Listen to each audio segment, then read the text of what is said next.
This program contains graphic material, including offensive language. Viewer discretion is advised.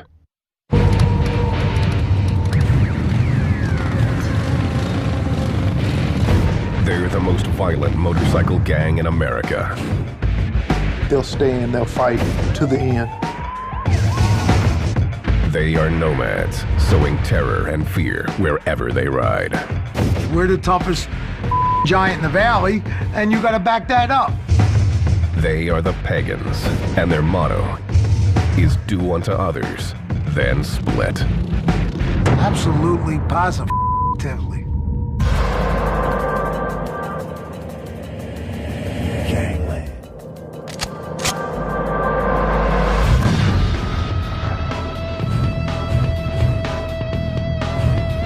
Pennsylvania. From its steel mills to its sports teams. This is blue-collar country, where people have been molded by harsh city streets and a Puritan work ethic. Its largest city, Philadelphia, has always identified itself with tough working-class heroes, like favorite son, Rocky Balboa. Philadelphia has a reputation of being a tough town. You know, their fans are tough. They like to see their sports teams win, and when they don't, they're not happy. The city of brotherly love can be anything but. The criminal underbelly of Philly has always been evident.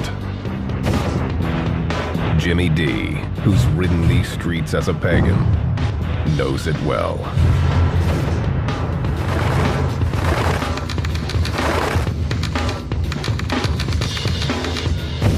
One for all for one.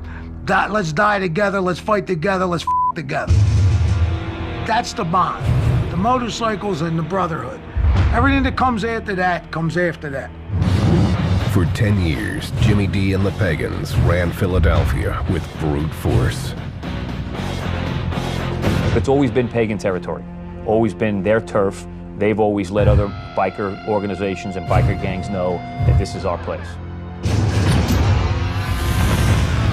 The Pagans are a one-percenter club that proudly proclaims its outlaw status. 99% of the people in this world live by society's rules, obligations, and socially accepted behavior. 1% do not. 1% are outlaws. The world, this is what we live by. This philosophy has led them to become the most secretive and nomadic of the large motorcycle gangs. They don't have national or chapter clubhouses. They don't like law enforcement to even know where they're from, opting to forego patches representing their home state. What they have is 300 to 400 members. The Pagans' territory can be found in states like Pennsylvania, New York, Ohio, Maryland, and Virginia. Their sheer brutality often makes up for being outnumbered. What defines them is their propensity to do violence. They're a very violent group. They're a nomadic group. They are to themselves quite introverted as a gang. A lot of antisocial behavior. The Pagans have been linked to assaults, theft, and extortion, as well as weapons and drug trafficking. From menial bullshit, nothing, to murder.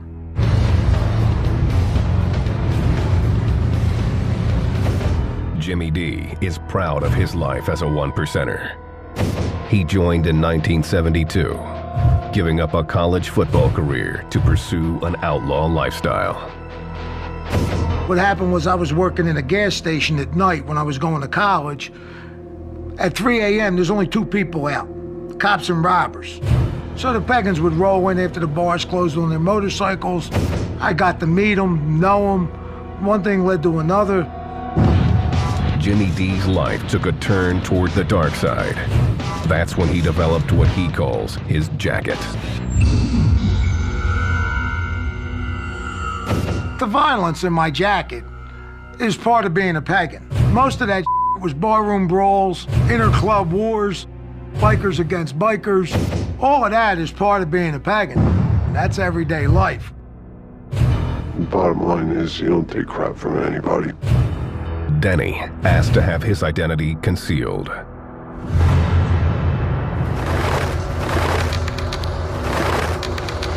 He was taught to value brotherhood and violence above all else. Just all go down together. You know, you go in together, you walk out together. Simple as that. Denny got to know the Pagans in New York. You wanted to ride on Long Island and wear a patch, you were pagan. That was it. There's no ifs, ands, or buts. It wasn't long before he felt like part of the crew. I got to here and there, and they always had my back. I'd have their back, whatever, so it worked out good. Denny joined in the early 90s. His sponsor made sure he knew who his enemies were from the day Denny swore his oath.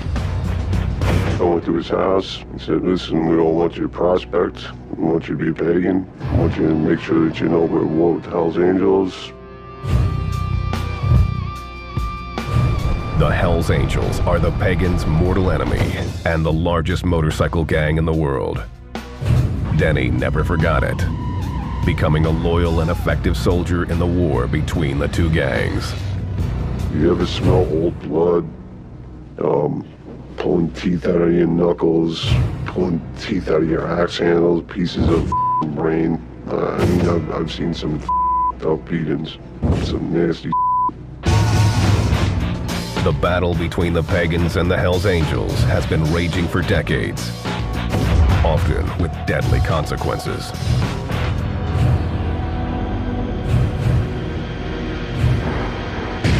February 23rd, 2002, Plainview, New York. The Pagans gathered at a bar called Diamonds. Many had traveled from out of state, including the crew from Philly. Dave Henenlotter, a Nassau County detective, was there that day. You had guys from all over the regions coming. Some of them didn't even know why they were coming up. They were told, hey, we're going on a run, you gotta go to Long Island. A run is a trip the gang takes together. This run was a mandatory, meaning the gang didn't have a choice. Mandatory is someplace you're going, whether you want to or not, whether your wife's having a baby, whatever's going on, you're going.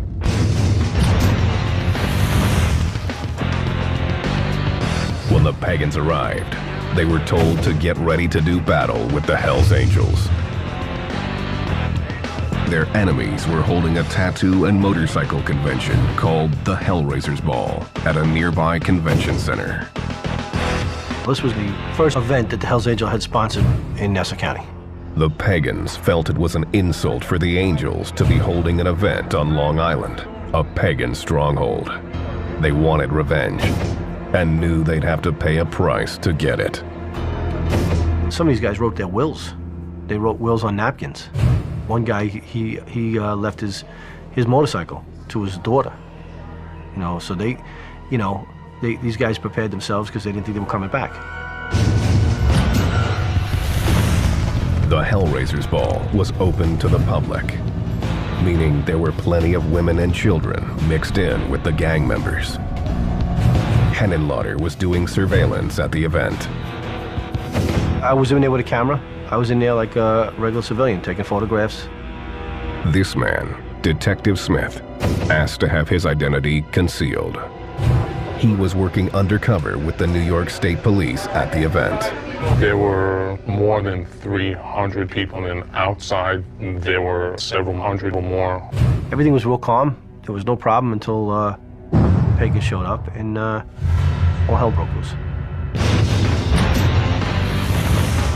Henenlotter was outside in the parking lot when the altercation started. When the Pagans came up, they parked their cars along here, and they got out and they walked up here. The Pagans knew it was on because they all came out with clubs. You see them walking in with their axe handles. Detective Smith saw the first pagan come through the door. I hear this roar, and then within a few seconds, this pagan, well over 6 foot, well over 300 pounds, is yelling. He had in his hands a piece of lumber, not a finished axe handle or a 2x4. just a big stick. The Pagans began pushing their way through the front door, armed with everything from axe handles to Uzis to metal pipes and knives. Detective Smith noticed a Hell's Angel preparing to defend himself. He produces a small semi-automatic pistol. The scene erupted into a full-scale war. When the Pagans go to take care of business, they go to take care of business. Repercussions don't matter. Results don't matter. It's brotherhood.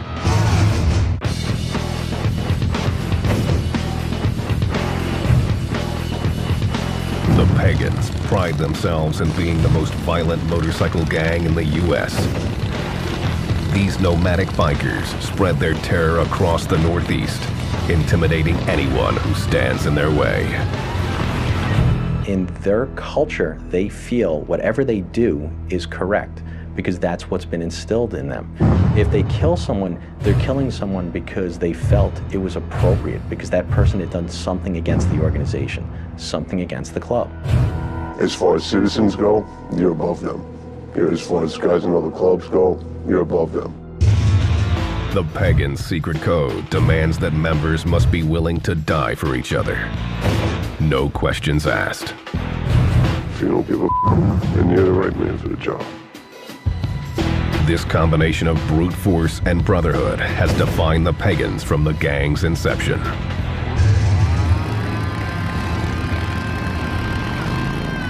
The origins of the club are unclear to outsiders.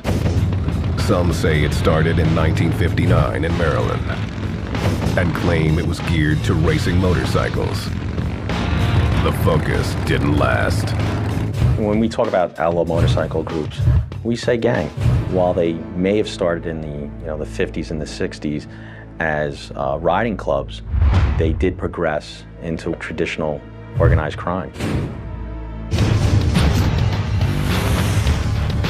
For the Pagans, the change took place in the mid-1960s under the club's second president, Fred Dutch Burhans. Members credit him with making the Pagans what they are today. The president when I started was a guy named Dutch Burroughs. His policy was kill them all. Dutch expanded the club, founding a half-dozen chapters in Virginia and Maryland. The early members wore swastikas to scare people, but claimed racism was never a part of the pagan code. At one point I wore a swastika. It's the power of fear. It's part of getting the public's attention. Don't get me wrong, there's racists in the Pagans, there's racists everywhere. During the early 1970s, Jimmy D and his brothers loved nothing more than riding, partying, and sleeping with as many women as possible. If there wasn't group sex, I never would have joined the Pagans. It was one big orgy. Everybody get naked and jump in a pile. The Pagans, led by Dutch, expanded north into Pennsylvania and forged an alliance with another outlaw biker gang known for violence, the Sons of Satan. The club's leader was John Vernon Marin, aka Satan. Then, in 1975, Dutch was shot and killed in a domestic dispute in Virginia. Satan folded his gang into the Pagans, and Philadelphia became their headquarters as they slowly took over the city. There was a club called the Dragons, there was a club called the Warlocks, the Breed, the Wheels of Soul, the Thunder Guards. These were all clubs in Philadelphia. The Pagans shut them all down. The Pagans' violent nature took root, and they became known for their quick tempers. You'd be in a bar and one of your boys will get into some shit and you don't know what it's about, you're that, and you take care of it. To finance their way of life, the gang got into the drug trade, focusing on methamphetamine. The Pagans control the meth in Philly, always have, always will. Jimmy D knew meth was the key to the gang's continued growth. as evidenced by this surveillance photo, taken of him dealing just 2 weeks after his initiation. Meth is the key drug of most motorcycle gangs, most bikers. It keeps you up, makes you party longer, makes you ride longer. The gang revered those running the drug trade, but the true power lay with the man behind the scenes. The pagans all worshiped them, looked up to them. What they said went. But the guy behind them was the cooker. The guy who made the meth called all the shots. The Pagans cooker was an outsider who they called a citizen. Before me, the club dealt with citizens, non-club members. They were the ones making the meth, actually mob guys. I learned off of a guy named Rock and Roll. He was a meth cooker. He was hooked up with the mob. He was at the time the best. Jimmy D knew it was time to make his move. I saw where I wanted to go. I just started climbing. I went up to be from a nickel and dime dealer to an ounce dealer to a half a pound dealer to a pound dealer to a cooker. In 1979, Jimmy D became the Pagans' Philly cooker. We made Pagan purple. All the meth I cooked was purple. The purple is meth at its purest. To optimize profit, the Pagans' board of directors, known as the Mother Club, cut the drug before selling it on the streets. I cooked the meth, Mother Club got the pure meth. Then Mother Club would cut the drugs as they felt and distribute it through their presidents, which went through the rest of the chapters and on down the line. It went from purple to dark pink to light pink to pure white, because cut is white. And every time you cut it, it got lighter and lighter and lighter. The Pagans' secretive ways meant that only Jimmy D, the cooker, knew just how pure the drug was and what it was cut with. Mannitol, it's a baby laxative.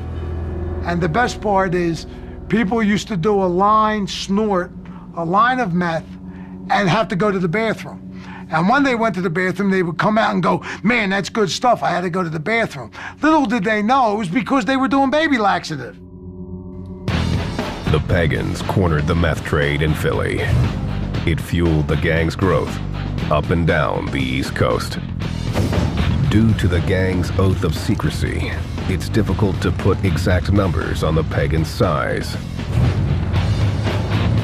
At the height of their power, the Pagans had 900 members and 44 chapters spread from Pennsylvania to South Carolina, making it the nation's fourth largest motorcycle club. With the size came inevitable conflict with other big outlaw clubs, especially their arch rival, the Hells Angels. The Hells Angels are, the Mercedes of the outlaw biker world. The Hells Angels is probably the top outlaw motorcycle gang in the United States. It's one of the largest, if not the largest, and the Pagans being one of the strongest. But in terms of structure and the criminality that they do, they're pretty much equal there. The Hells Angels were used to getting their way, but found the Pagans could care less. No matter how outnumbered the gang was, they would always throw down. If there's Hells Angels and Pagans, they're gonna fight. If it's just Pagans and Pagans, sooner or later, one of these two guys is gonna end up getting into a fight with each other. So we just like to fight. The Pagans didn't stop at taking on other motorcycle gangs. In 1981, the biggest gang in America, the Italian Mafia, demanded a piece of the Pagans' drug trade.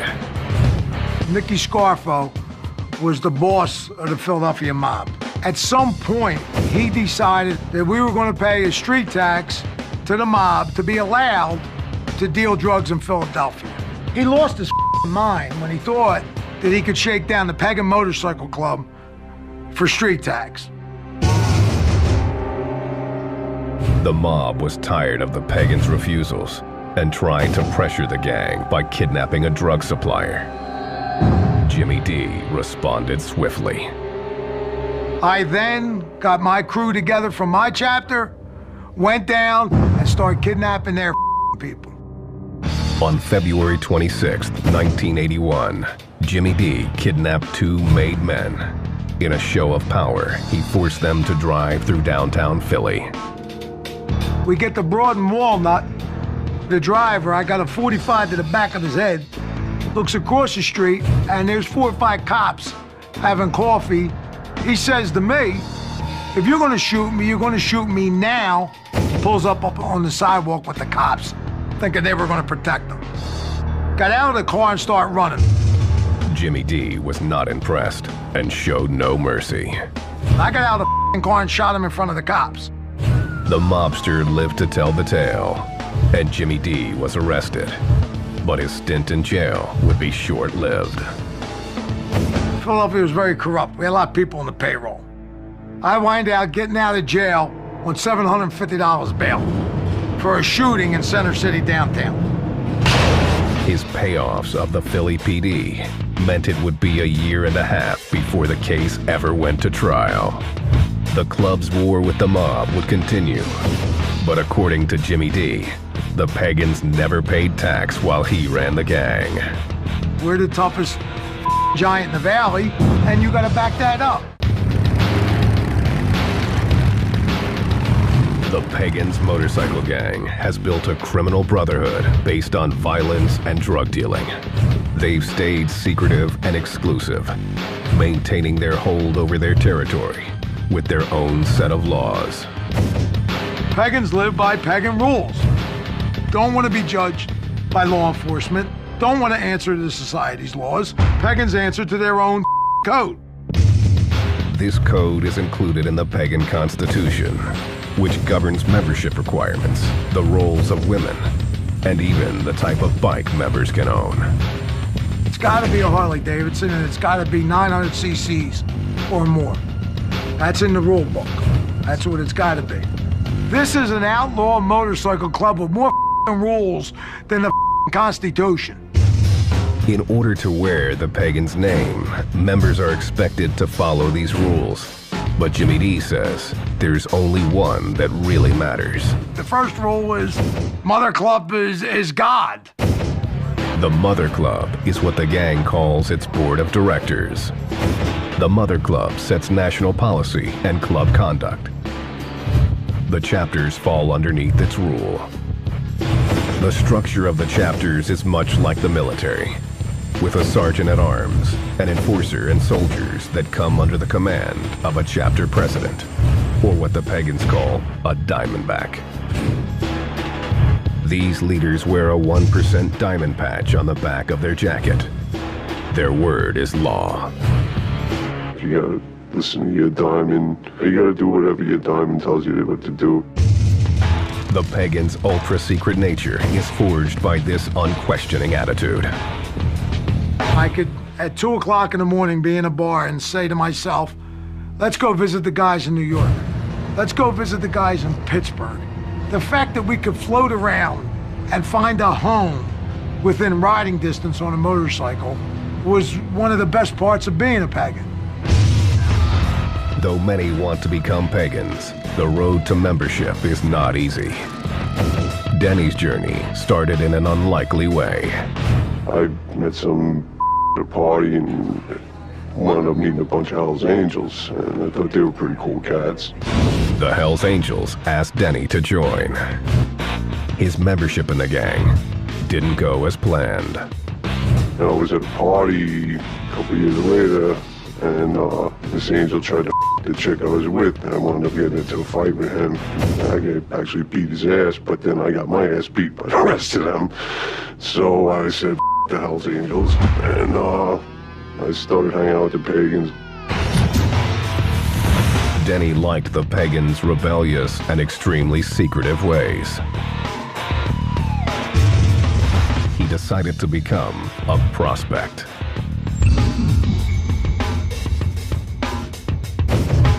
It's a role that gave him many responsibilities with few rights. Any pagan can tell you what to do, but you got boundaries. They won't take bikes, won't with your old lady, he won't with your house. Denny quickly moved from prospect to full member, eventually becoming a gang enforcer. Some guy messed with somebody's old lady or whatever, and they called me and said, listen, can you handle this for me? Yeah, I got no problem with that. He often didn't know the details. All he needed was a name. I walked into this bar, I saw the guy, walked over, picked up a pool ball, and I bashed his skull in, and threw him out the back door. I got on my bike and I left. When recruiting, the Pagans look hard for toughness, loyalty, and a do-or-die attitude that means everything to them. Back then I could handle my liquor. I take care of business, I don't around, I won't take from anybody. I'm not an asshole, you know. The Pagans' code means they also prize men who can keep their mouths shut. The gang has developed its own language to help members avoid the law. Argo means Argo yourself, and none you means none of your business. What those words are used for is, for an example, we get grabbed by the cops. They bring us in. The cops start questioning guys. We just yell Argo Nunya to each other, which means we don't talk. The answer to every question is Argo Nunya. Argo yourself, none of your business. It's a code between each other. The Pagans react when a brother is facing the system, often using their numbers to protect their own. What you'll see inside the courtroom is 10 or 15 guys from the organization staring down the jury, staring down the witnesses, trying to intimidate the judge, trying to intimidate the prosecutor to make this case disappear. The Pagan way also extends to the women who hang out with the gang. They aren't allowed to be members and are considered property of their men. Women have a property patch, if they're lucky enough to have a property patch. The property patch says property of Jimmy D. I mean, that's my property. It's like my motorcycle or my car. It's my property. I own that. I do with it what I want. You buy a car and want to paint it, you paint it. I got a property and I want to turn her out to the bros to we her. The club or its members come first. Business usually comes second. The bike usually comes third. The dog comes fourth, and the woman comes last. In spite of how they're treated, there is no shortage of women who are willing to be Pagan property. They like that bad guy, they want to piss off their dad or something like that, you know. Who knows what makes chicks do things, period. And makes them want to bang a dirty biker is beyond me. It's unbelievable. It's like a magnet. The club, the lifestyle, the spotlight, the power tracks them like a magnet. There's more women dying to become a part of it than there are men. The women often become part of the Pagans' drug trade. The gang will sometimes use them to carry drugs or weapons. Some clubs use women for surveillance. They'll use it for, they use the women for intel. They'll use the women, put them in specific places for jobs.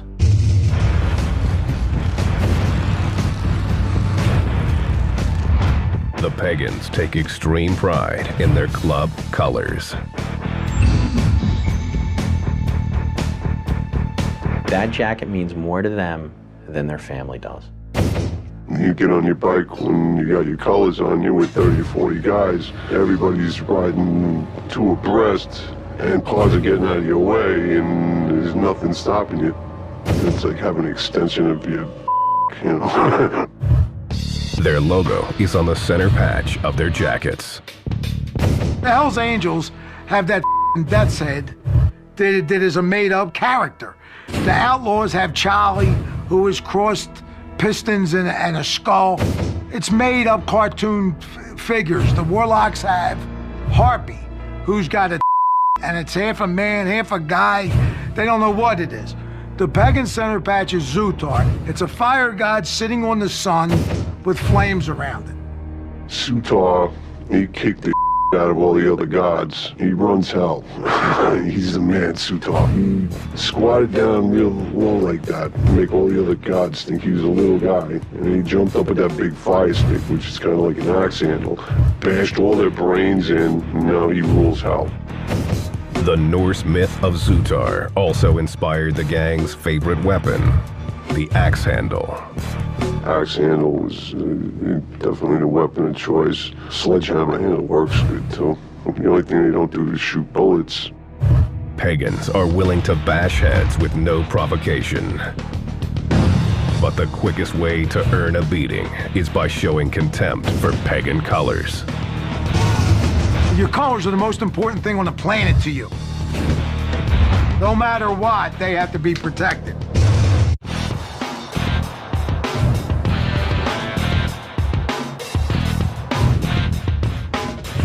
In Philadelphia, the Pagans Motorcycle Club rules through a brotherhood of violence. Living pagan and dying pagan. Your friend could have been the biggest in the world and started a fight over nothing. But it don't matter. You stick with your brothers no matter what. You know, that's how it is. The Pagans intentionally have stayed exclusive. They believe it gives them an advantage over larger clubs. When I was a pagan, I knew every pagan. So if you get a phone call that pagan has a problem 1,000 miles away, it's easy to go to his aid.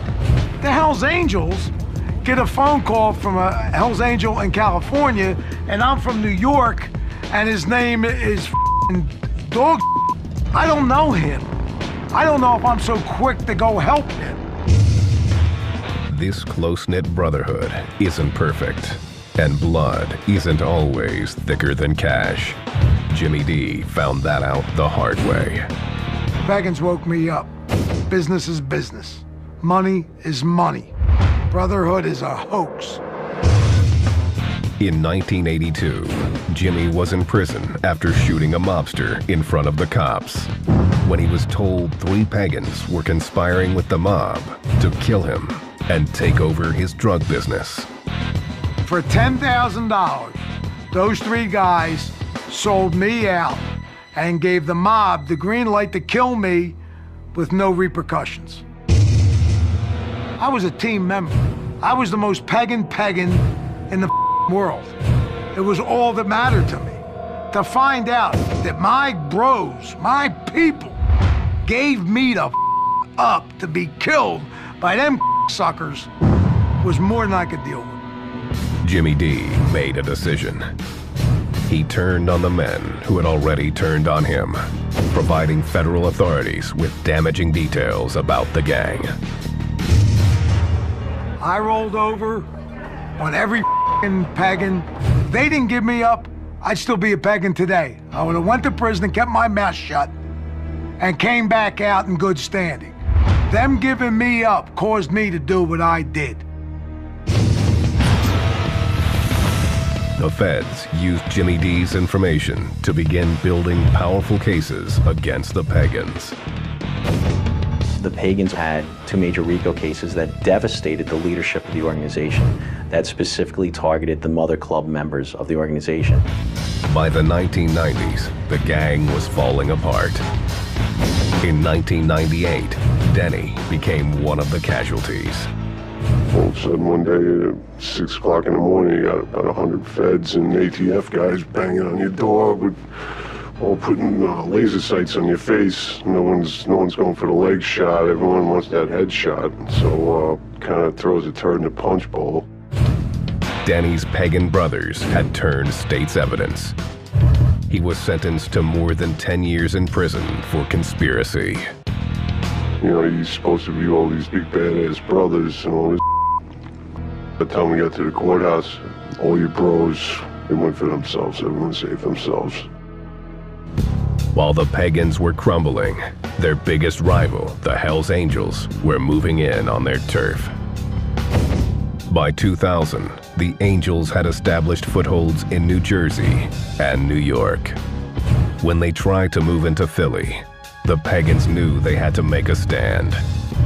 It laid the groundwork for one of the biggest gangland battles in history.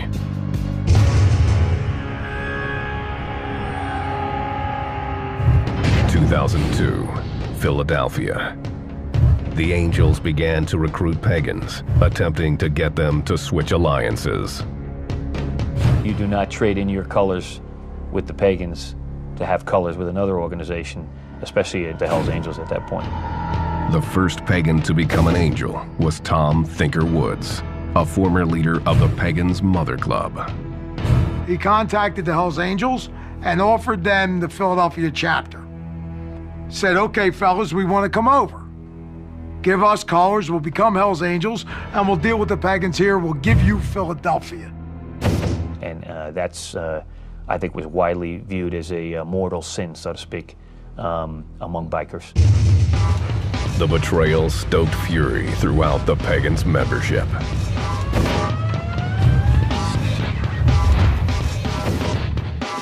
In February 2002, the Hells Angels sponsored the Hellraisers Ball on Long Island. The Pagans believed that the traders from Philly would be there. The decision was made to teach them and the Angels a lesson. There's this call for pagans from various places, including about 3 dozen from Philadelphia, to go up at that Hellraisers Ball and basically take them on.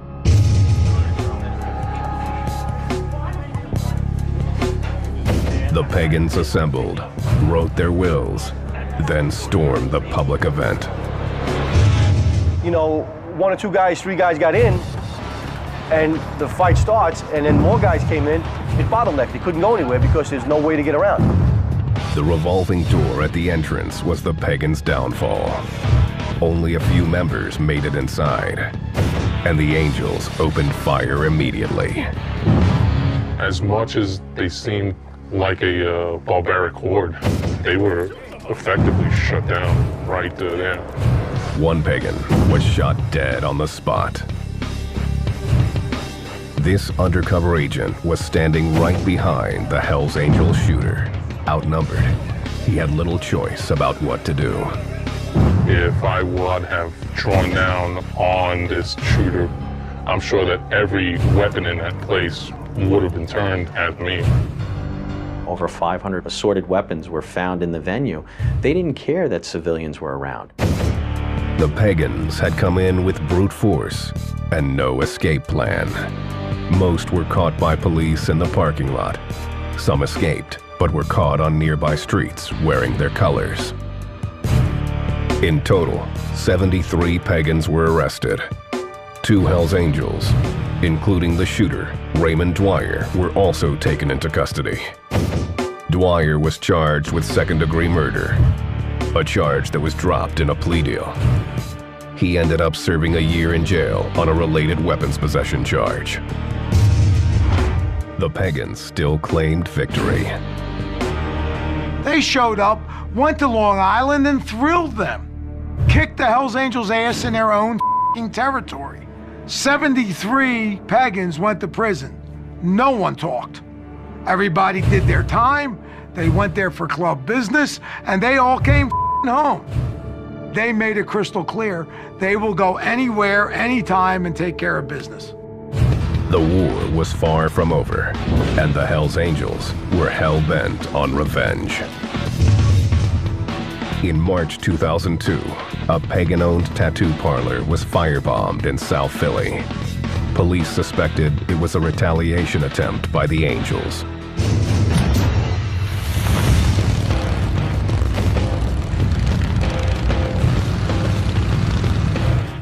The Hells Angels continued to make their presence known in Philly. There were a lot of rumors that they were opening a clubhouse, and then bam, it was there. They had a few parties and things like that. The pagans took it as the ultimate disrespect. Well, the pagans did exactly what the pagans were supposed to do. Start shooting them, killing them. Philadelphia. The city had been the domain of the pagans for decades. But the Hells Angels were moving in on their turf, and the war between the gangs intensified. In 2005, the Pagans took the battle to the extreme and murdered the Hells Angels Philly chapter president, Tom Thinker Woods. He was one of the original Pagans who had left the gang for the Angels. The Pagans followed him and murdered him on the Schuylkill Expressway. Killed him right there. That's when it came crystal clear. The Pagans run Philadelphia. The Hells Angels came to town. He was the president. He was the man. The Pagans killed him dead. No one has ever been arrested for the crime. The brazen murder was enough to cause the Hells Angels to concede Philly to the Pagans.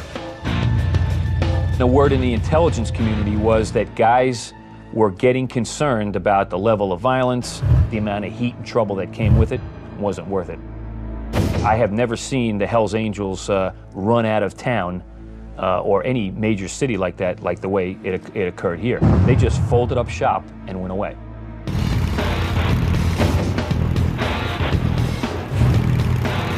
The Pagans have remained unchanged for most of their existence.